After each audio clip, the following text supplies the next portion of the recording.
Students, I am going to explain the topic forms of regional groupings. So first of all, in this topic we'll talk about the regional groupings, the meaning of regional groupings.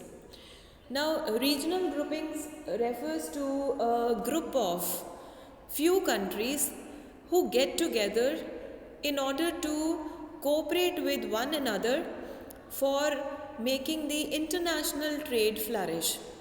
So these countries will be called the member countries of the regional grouping, and they get together in this particular group in order to strengthen their economic, political and trade competitiveness.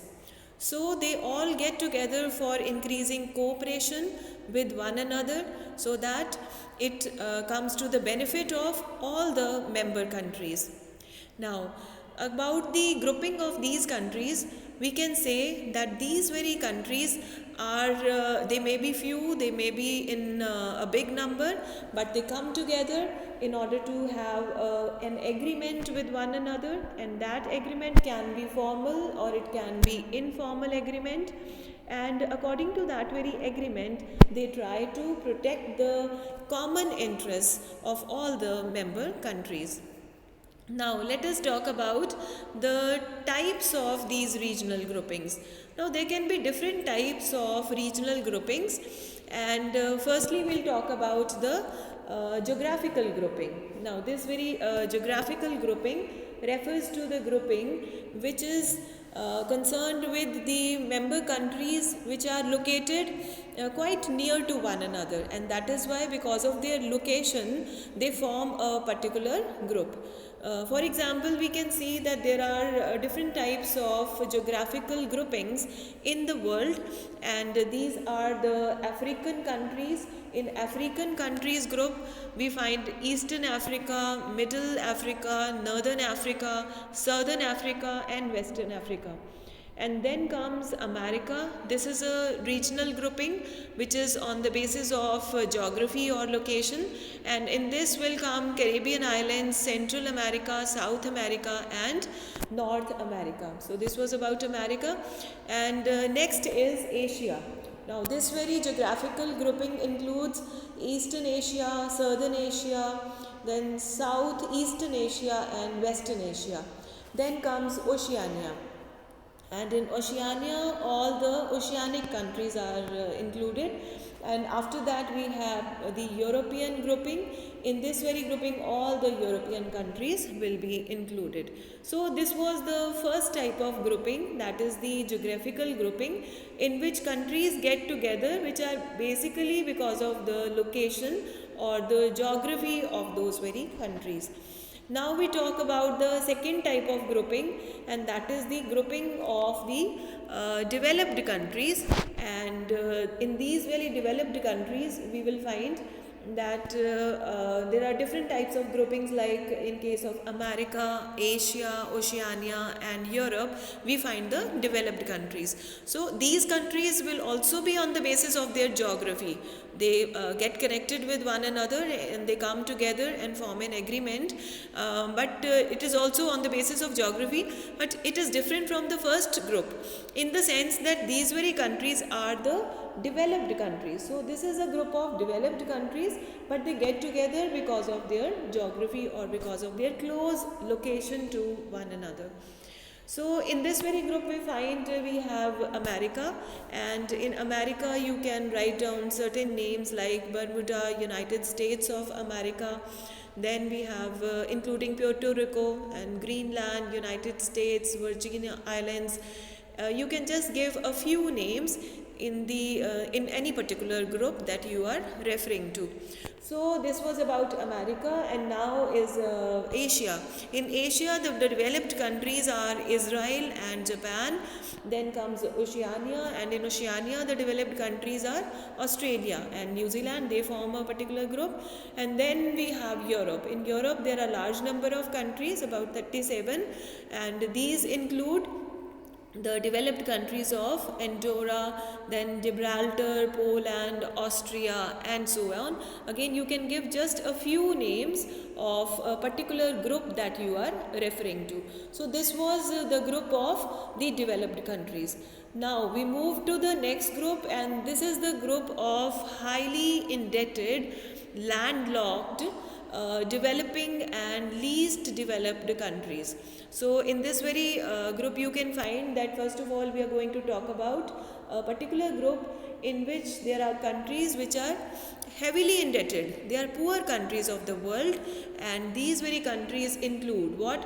Afghanistan, Gambia, Nicaragua, Benin, Ghana, Niger, etc. So you can just give a few names of the member countries of this particular group. Then after this heavily indebted poor countries of the world, we have the landlocked or the developing countries. This is another group, and these are the landlocked countries. That is, these are the countries which do not have any connection with the water bodies outside. That means no ocean or no sea has any boundary with these countries, and these include Afghanistan, Kazakhstan, Rwanda, Armenia, Kyrgyzstan, etc.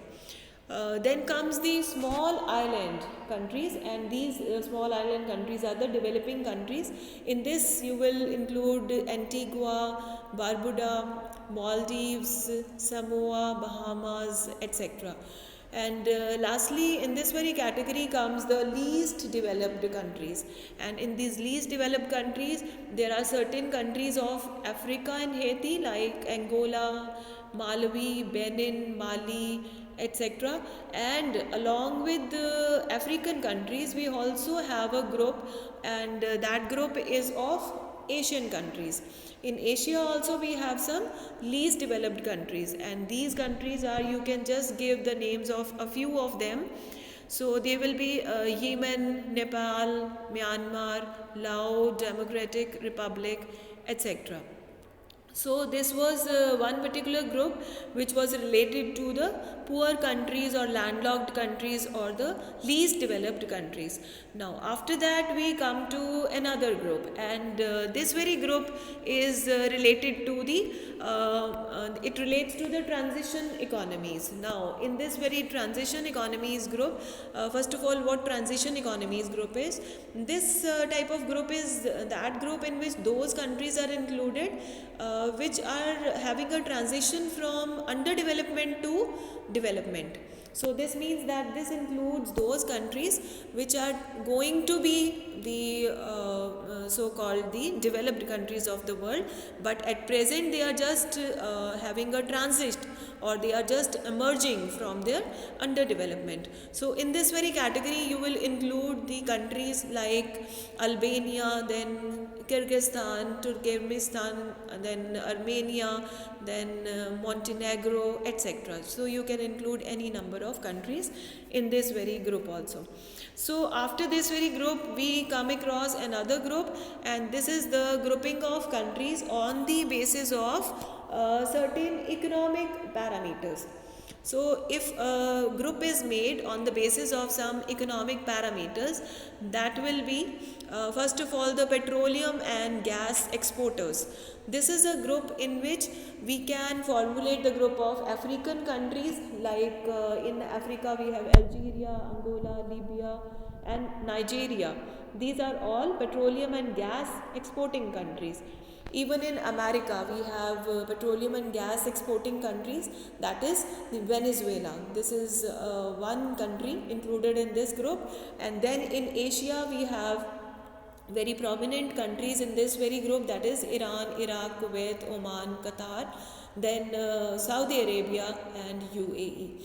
And after that we come across another group in this category, and that is of the major exporters of the manufactured goods. And in this very category we don't have any country from Africa, but we have a country from America, and that is Mexico. And in this category we also have the countries from Asia, and these countries are China, Hong Kong, Malaysia, Republic of Korea, Singapore, Taiwan and Thailand. So these are the exporting countries, they export manufactured goods. Another group that we have in this category is of the emerging economies. Now, emerging economies, this will include the countries of Africa. African countries are like Argentina, Brazil, Chile, then Mexico, Peru, and after that we also have the countries of Asia, which include Malaysia, Republic of Korea, Singapore and so on. So after this we come to another group in this very category, and this is related to the newly industrialized Asian economies. So since it is the group regarding Asian economies, so it includes the countries of Asia, and that group includes Hong Kong, Malaysia, Republic of Korea, Singapore, Taiwan, etc. You can again give the names of a few countries in this group also. After this we come to another group, and that is the group of countries on the basis of the trade group. Now this is a very important type of grouping, and in this type of group we have the member countries who get together, who form a group in order to do trading with the member countries, and this will include the trading groups of Africa, America, Europe, Asia and Oceania. And you can again write a few names of the groups, and these are, for example, in Africa we have the groups like UMA, then COMESA, then in Africa EAC, ECCAS, then ECOWAS, then SAPGL, then CMAC, MRU, then SADC. You can learn the full forms of all these groupings. Then UEMOA. So all these were the groups which are found in Africa, and they are formed in order to do trading among the member countries. And after that we have groupings of America also, and regarding the American groupings we have LAIA, then Mercosur, then NAFTA, OAS, OECS. So after that you will find another group, just a minute, which is related to OES. After that we have the groupings of the next continent, that is the Europe, and it includes EFTA, then European Union is there. Then after European Union we have the next Asian country, that is Asian continent, and in Asian continent we have APTA, then ASEAN, then ECO, GCC and SAARC, and lastly we come to the Oceania.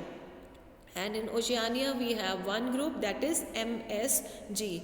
So in this way you have seen the trade groups which can be found in different continents of the world, and you can give the names of all these trade groups, and in these trade groups you can give, or you can learn the names of a few countries, so that you can quote the member countries of such particular trade groups. So in this way, students, you have learnt about different types of trading groups, or the different groupings of countries which are found in the world economy, and these groups are formed in order to have a cooperation among the member countries, so that the international trade gets flourished, it progresses in all the member countries, and so that the rate of economic development of these countries grows at an accelerated rate. So this was all about this very lecture. Thank you so much.